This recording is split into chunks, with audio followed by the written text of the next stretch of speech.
Firstly, introduce David Warbeck, who's one of our special guests this weekend, so you can please hear appreciation.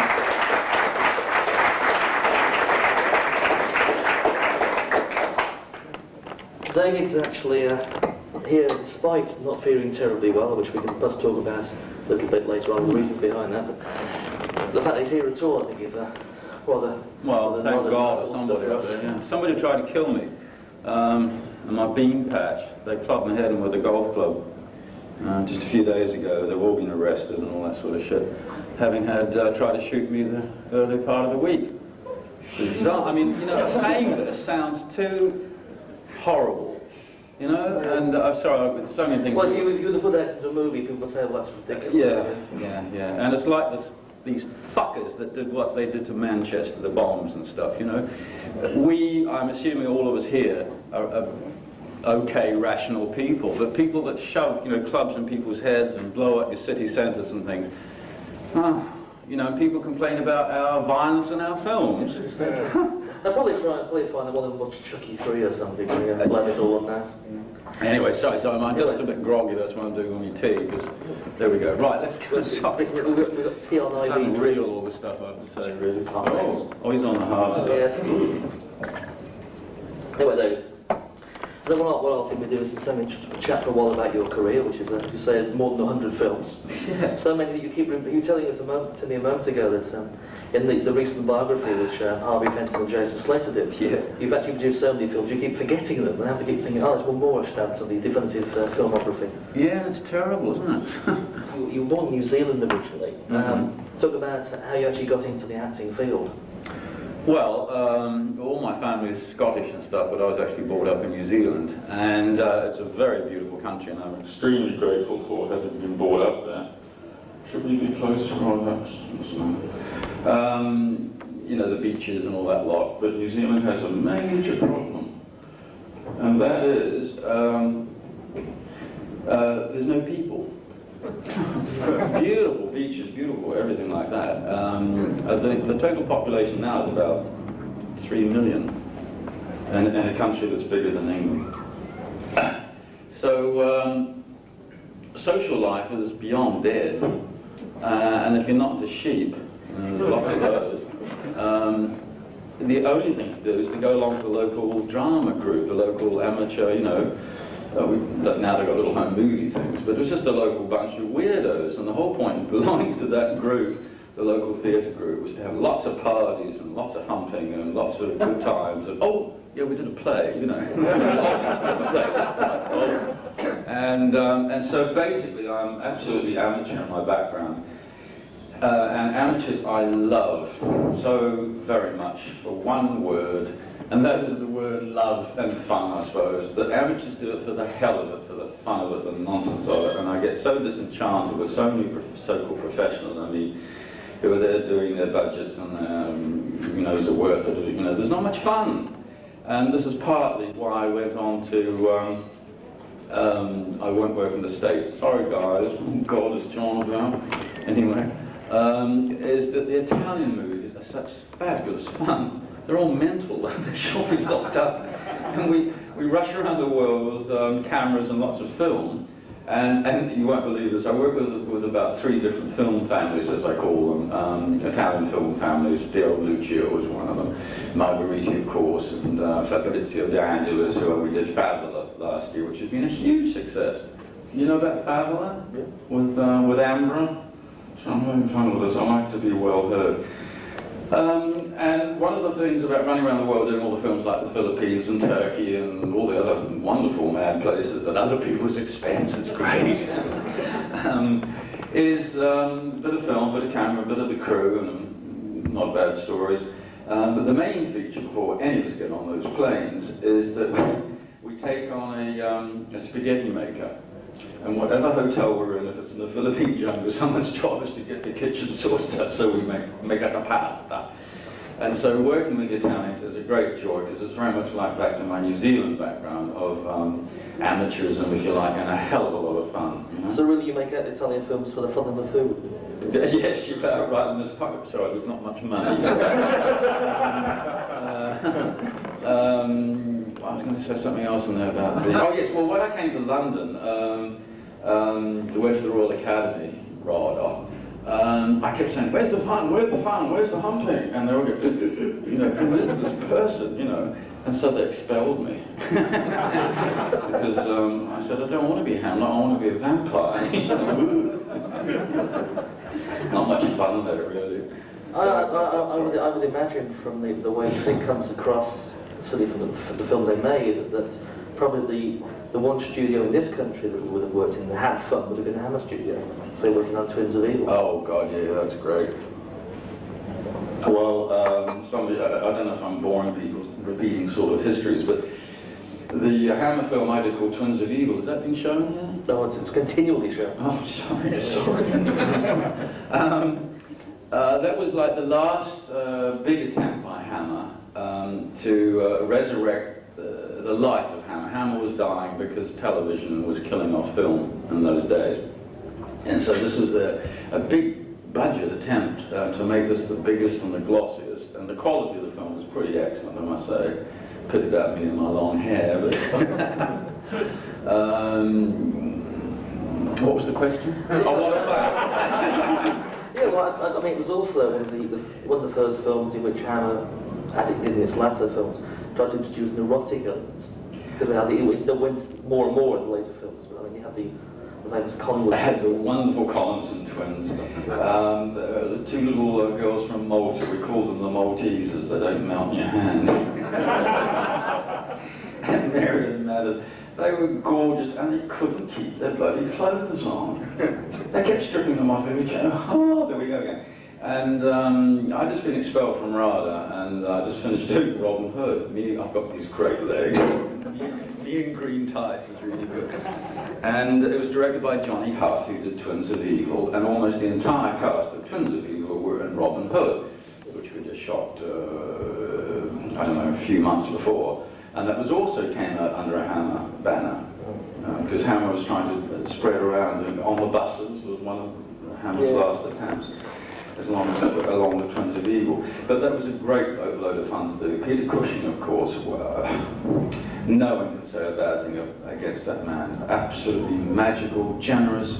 I was struck out of RADA, trying to cope with how to act on film, and I was making all the classic mistakes. Of speaking, oh, here comes the vampire, and you know, lippy stuff. And Peter warned me, he said, David, and he gave me such good technical advice all the time. Mitchum gave me the basic advice about using your lips. You know, Mitchum's face doesn't move. And he said, no, you talk like that, and so whatever you're saying, they can change the lips into Japanese or a German or whatever the fuck they want. But if you go ham out brown cow, you know, they've got to match the bloody lips. And so I learned that one years ago. And Peter Cushing was very, very sweet in helping me on that. His wife had died, and as most of you do know, he was devoted so entirely to his wife.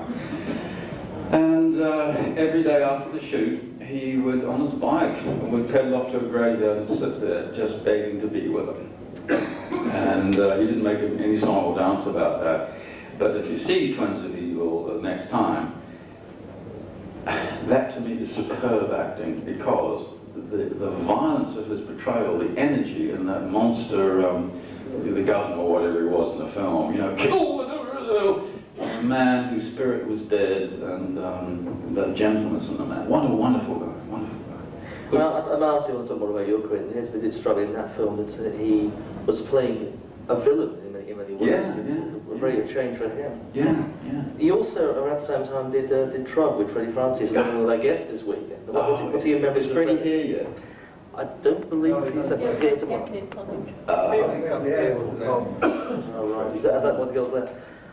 I mean, what are your memories of working with Freddie? Oh, well, Freddie, one of the sweetest hearts in the biz. Some of you may know of an American producer who's one of my very best friends, called Herman Cohen of Herman Cohen Productions. He wrote, directed, or set up things like I Was a Teenage Werewolf, I Was Teenage, just about everything. And he did Joan Crawford's last two films. And this is where Freddie came in, and Freddie obviously directed Trog. And I was terrified meeting a legend. You can imagine this, guys, come on. you're chucked out and you're still not sure what England's about, and you're fresh from the sheep farms back down there, whatever. And here you have this mega star in front of you, Joan Crawford. Oh, how old are you? She was magic, by the way. Oh, can I digress a bit here? Because I'm totally opposed to...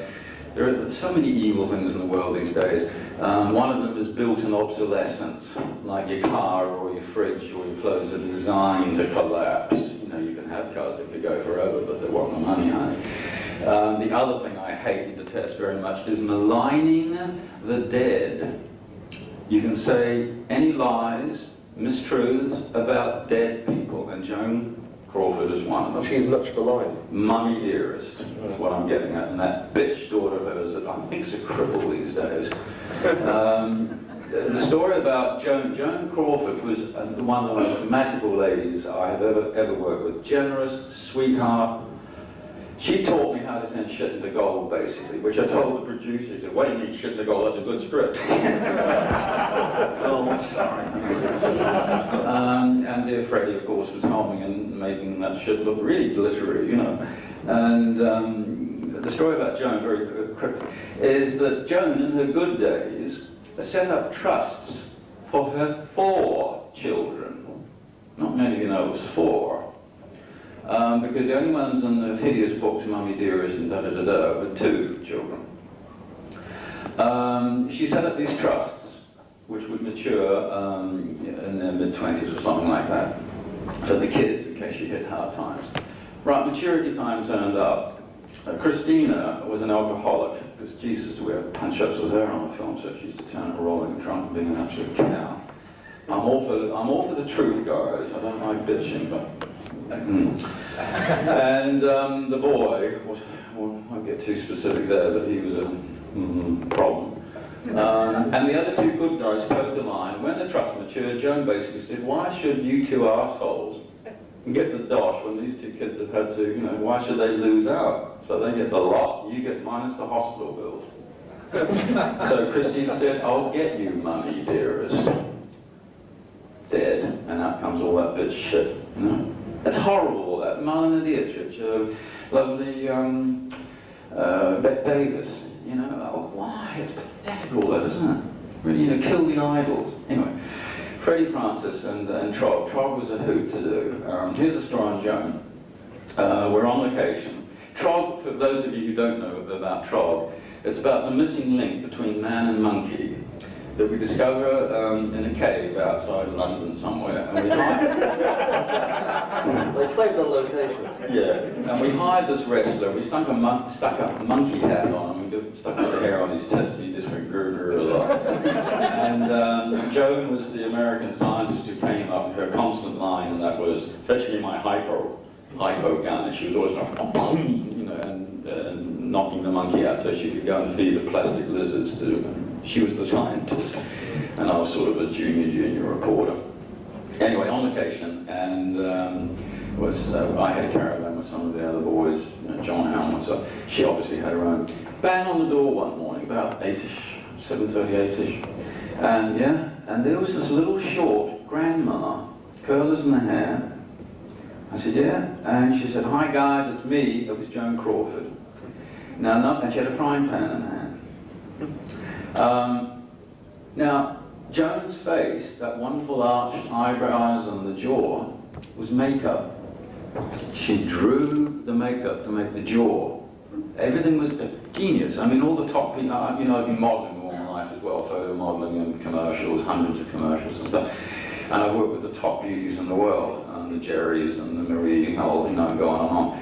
And nearly all of them are dogs without the makeup on. But they know how to make it look right. They really do, and Joan was a classic example of that. So there was this little grandma that was barely recognizable with a frying pan and a curler. Hi boys, listen, I know we've got the catering truck over here for breakfast and stuff, but I love cooking my own ham and eggs, and I just love it if you guys could come over and have ham and eggs with me because I like the company. Now that's a different story. That's certainly not the aloof star image that films. No way. Freddie's obviously got more than director, got a career as a cinematographer. Did you find, when working with him, from memory of that he was more involved than, say, with the setting up of shots and the actual look of the film, maybe than other directors you work with? Well, Freddie is a genius. He's an absolute genius. Yeah. Did you see his Sons and Lovers? And you know the film Sons and Lovers? Black and white. You can go on about the whole storyline. There was one scene in it when the dad who's dying looks at this painting of daffodils at the end of the bed. You'd swear it was colour. He lit it, Freddie lit it so extraordinary. Well, that's what he got the Oscar for. He's a genius. Freddie is, what a talent, an absolute talent, and generous. Here's a Freddie story. We did another film together by Herman Cohen again called Craze, Jack Palance. And Herman got this great idea. Jack Palance is gay. And he owns this antique shop with Martin Potter. I got Martin into the script.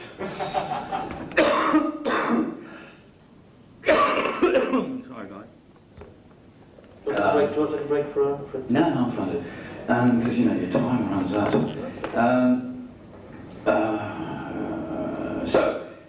The story was called Craze, and it was about a voodoo doll down in the basement of the antique shop that takes people's minds over. Right, the sequence was Jack Palance had gone loopy down in his basement with an axe. And what he had to do was start off, "Well, you ready, Jack? You ready?" And Freddie was really sweet. Can you do this, Jack? Oh, yeah. Because most of the time Jack just slept. He was all right. He's a nice guy. And all he had to do was pick, "You ready for it?" "Yeah." "Okay." And he had to just turn in a circle in this antique junk shop with all the shelves and stuff around.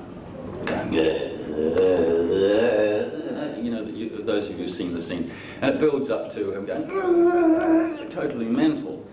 And the police had been called, me, and I was, I don't know what it was, CID or something.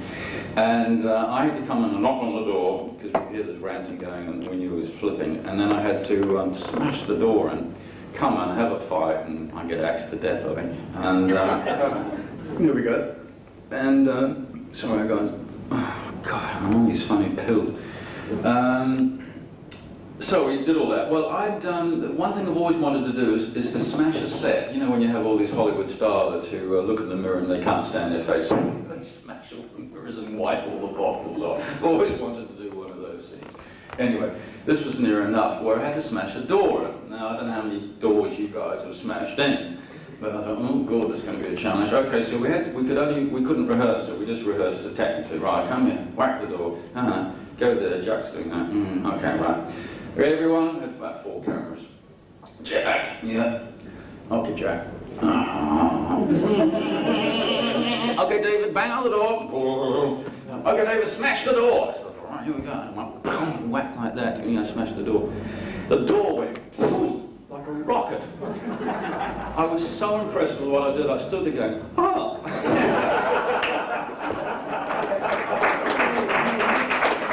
Freddie's way. Cut. And Jackson, you know, and Freddie said, David, 5 minutes coffee, everyone, David. He said, Butch, please. Okay, guys, well, good chat. I love talking about it. And whilst you show your appreciation, I'd like to, on behalf of the committee, show our appreciation, particularly coming here this weekend, and present to you with this as a mark of our appreciation of your contribution to our children.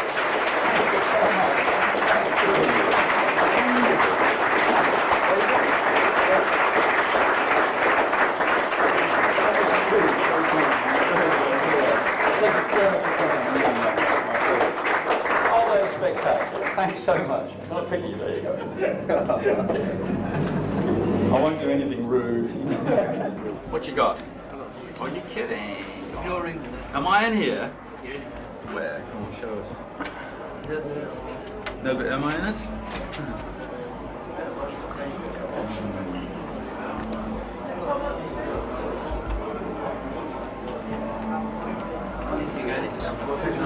Is that all Christopher Lee?